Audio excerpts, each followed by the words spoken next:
excited for you all to see it in 2 months, but in the meantime, it's my pleasure to bring out 6 of the members of the cast and crew of the Boxtrolls, all of whom you just saw in that film, beginning with the president and CEO of the company that made the film, Leica, as well as the lead animator on the Boxtrolls. Please welcome Travis Knight.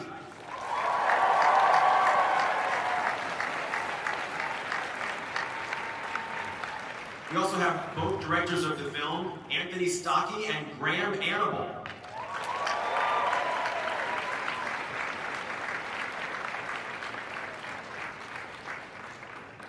And then from the cast, you know him as Bran Stark, from Game of Thrones, in the lead character of Eggs. Please welcome Isaac Hempstead Wright.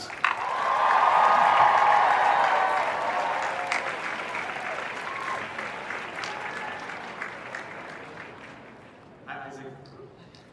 From movies like Maleficent and Super 8, playing Winifred Portly Rind, please welcome Elle Fanning.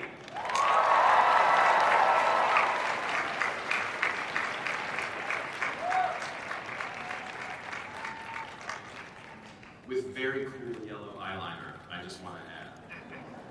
And finally, I want to introduce a man who, in a 30-plus year film career, has won an Oscar, has starred in movies like Gandhi, Bugsy, Sexy Beast, Iron Man 3. I thought you'd like that one. But one thing he's never done is come to Comic-Con. Until now, playing Archibald Snatcher Sir Ben Kingsley.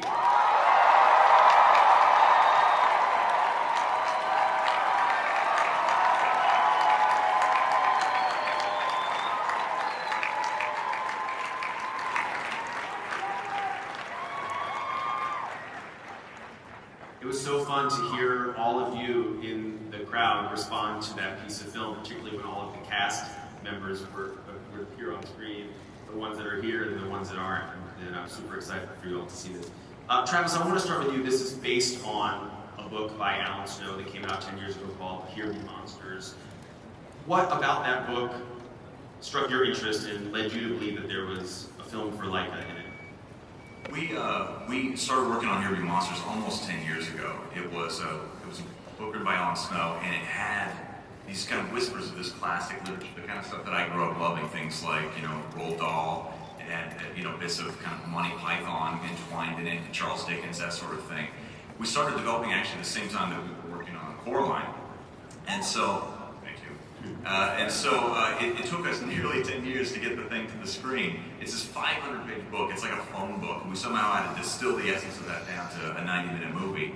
And so this guy wasn't the most efficient guy in turning it down. So it took us nearly 10 years. But in the end, I think we have something that's really beautiful. It's a poignant, moving story about what makes a family set against this incredible Victorian backdrop that explores bigotry and corruption. So it's a beautiful story. Tony, one thing that I find interesting about this is that it's a mixture of stop-motion animation, which you guys did, of course, with Coraline and Paranorman, but also combined with CGI as well. How do those two things work together, and what's the precedent for that, if at all, in Leica and also just in animation in general? Well, the history of stop-motion is the history of cinema. From the earliest days. George Méliès, through King Kong, Ray Harryhausen, to Luke on a Tauntaun and Rocketeer, stop motion has been part of cinema. And I think, Travis can talk a little bit about it, that the raison d'etre of Leica is to pull stop motion into the modern world. So they bring to bear all the latest technologies, to which is a classic animation technique. So with the rapid prototype phases and other stuff, it's definitely looks like no stop motion you've ever seen before. And at the same time, this film is probably more so a hybrid than any other film that Leica's made. With each successive film, they've incorporated more and more technology into the process. In this film, there's probably no single shot that doesn't have some sort of CG accompaniment with it, whether it's extending the set or more atmosphere or crowd extensions and stuff. And I think part of the appeal of the book was that you look for these serendipitous moments where the studio is the perfect place and the project comes along into the perfect place. The scope of the book allowed Leica to use every trick they had in their bag, plus add a few more. I'm going to talk about the human characters in a bit, and the human characters that think that they're trolls. But I first want to ask about the trolls themselves. Graham, what do you think it is that makes the Boxtroll characters, and we saw a bit of them in the film, so interesting and lovable?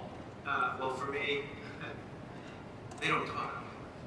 I don't like to talk a lot, and they didn't talk a lot. I got an opportunity. I was finishing up storyboarding on Paranorman, and there was a bit of a lull for production for the story department, and I got an opportunity to help Tony out. He was still wrestling the whole Here We Monsters book down, and I got a chance to storyboard a sequence, which didn't end up in the film, but it was a moment when the Boxtrolls find a baby in the trash.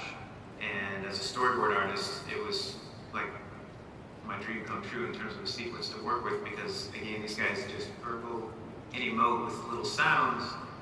Everything's through the acting and the compositions, and I got to work this whole sequence out without any actual dialogue. And it was one of those moments that just kind of clicked for Tony and Travis for what they wanted to see out of the film. And that's what kind of got me rolling on the project. Perhaps the most out-of-the-box bit of casting in this film is Sir Ben as Snatcher. Travis, because he's not exactly known for voice work, film, animation work. What made you think of him? Sexy beast. I love it. No. We wanted to get, I mean, Snatcher is designed to be one of the greatest all-time animated villains, and so he's got to have that sense of malevolence. He's got to be, very intimidating, and yet at the same time, there's sort of a degree of vulnerability there. There's a humanity there, and so we needed someone who could bring all those sorts of things to bear, who could be intimidating, who could have a bit of a soul underneath it all, and bring some comedy as well. And we thought there was absolutely no chance that we would get Ben Kingsley. And when he said yes, it was like we celebrated throughout the studio. Have you been asked to do much voice work or animation work over the years? No, I think this is my only my third or fourth in all the years. I loved it. It was very liberating, just to depend upon my voice, to bring this extraordinary creature to life. I did most of my recordings lying down, reclining on a kind of sofa bed, because I wanted his voice to come from his belly, not from where my voice normally comes from. So it was a very relaxed recording session. And I did nod off occasionally. And just to allow the voice to come from a different place, really. I mean, a word that I would use to describe him is unctuous. And that's helped along by the horrible teeth that he has and this big old belly. But what did you do with your performance and your voice to make him that quality? I think that anyone who is constantly passed over by life, who feels somewhat ignored, who feels somewhat pushed into a corner by fate, is very vulnerable. I think he is hugely socially ambitious, and his ambitions are never quite fulfilled, so he has to invent a whole world that he can conquer in order to empower himself. So I think my starting point was a kind of longing, a kind of yearning inside him, and then it's of course covered up by the bravura, the narcissism, the voice. So I always like to find the little crack that makes a character vulnerable and build on that.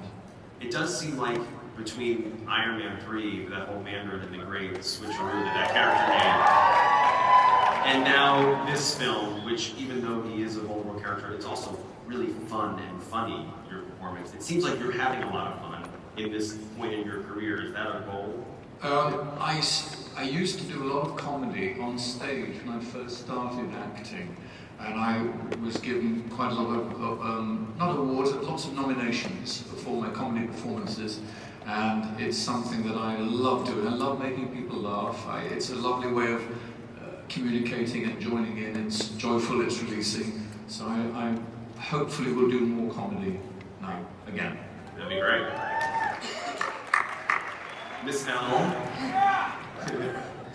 as people may remember, the actress who did the lead voice in Coraline was none other than your sister Dakota.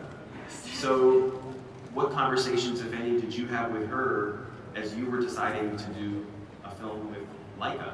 Yeah, I remember when she was, doing the voice for Coraline. I was really little, but then she did that over, I think, like an 8-year span, or maybe a little less, but it took about that time because she kept going back, and they were really, perfecting the voice, and obviously it takes so long to do the puppets, and that was their first one, so she was so excited, and I went with her down to Portland and looked at all the Coraline stuff when I was really small, and I looked at all the puppets and the worlds that they created. They were all like little doll houses, so I remember going there and how much fun I had when I was young, and then for them to ask me to do one, and for me to go back down and look at the movie that I did and see all the little boxes, and how they have this one lady who is like special, where she knits teeny little sweaters. Like, if she's just like a small little knitter,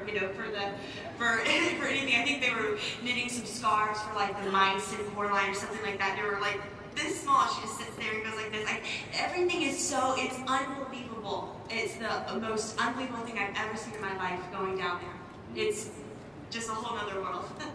Obviously, you've done a British accent before. Is that fun for you to do? Do you get nervous when you have to incorporate that? Yeah, it is, especially, y'all are British, so I'm not. So I wanted to make sure that it was right, but I had a dialect coach that was there, so I remember I'd be there and Tony would be like, all right, that's great, move on, and then the dialect coach would be like, nope, that word wasn't right, so then we'd have to do it again and perfect it.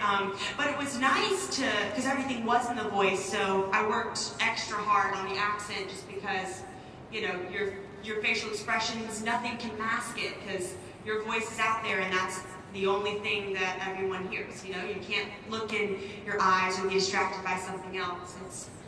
It's what you say. Isaac, how are you doing? Look who's 2 seats over from you, Sir Ben Kingsley. We all had dinner last night, and we were very excited to be sitting at the table, because you guys don't really get to know each other that well. You've had a couple recording sessions together, but for the most part, you were on your own, so it's fun to see how in awe of your cast members you are. It's really great. One thing that I love is that people who follow Game of Thrones know, because your character is paralyzed, you have really just your face is all you can use in that performance. With this character of Eggs, you only had your voice. Was there a particular challenge or fun in doing that? I mean, yeah, Bran is kind of limited in terms of he's paralysed, but I don't think paralysis is sort of it doesn't limit how you express yourself in any way. It's not like you've just got your voice or your face. You've got the whole body, and otherwise you sorry. But yeah, I guess you, as Elle said, you haven't got the voice, you haven't got the whole face expression. Well, one thing that's cool is I understand that you were the first person to come on to this film. So I don't know if that's one of the reasons why I feel like you and Eggs really do look alike, or if that's more of a coincidence. It was more of a coincidence. There's an old movie, a Ken Loach movie called Kes, that had a little boy in it that I always thought had the qualities that Eggs would have. So we used him as a reference as we began to design the character. And then we saw, Isaac on Game of Thrones, and we liked his voice, but it was also startling how much he resembled that kid. All right. One thing that's fun is that, a lot of the work that the three of you from the cast do is not just words, it's a lot of grunts and noises and stuff like that. We see one moment where your character, where Eggs is kind of kissing on a woman's arm and slurping her arm. Is that you doing the kisses? Yeah, no, at the end of each session we'd do these things called box vocalizations, and we'd spend the last 20 minutes of every session just screaming or shouting or jumping up. Or licking. What about the two of you? Do you have to do all that too? I mean, Elle, you have a couple of ers and pulls and wheels. There's one time where I was about to say something, and then someone puts their hand over my mouth, and so I don't do that myself. I have to be like, and I go like that to myself, just to, you have to get your body involved, even though it's just your voice. You're not just standing there. You're like doing stuff, and yeah, anything else, you try to incorporate your body to make the best sound.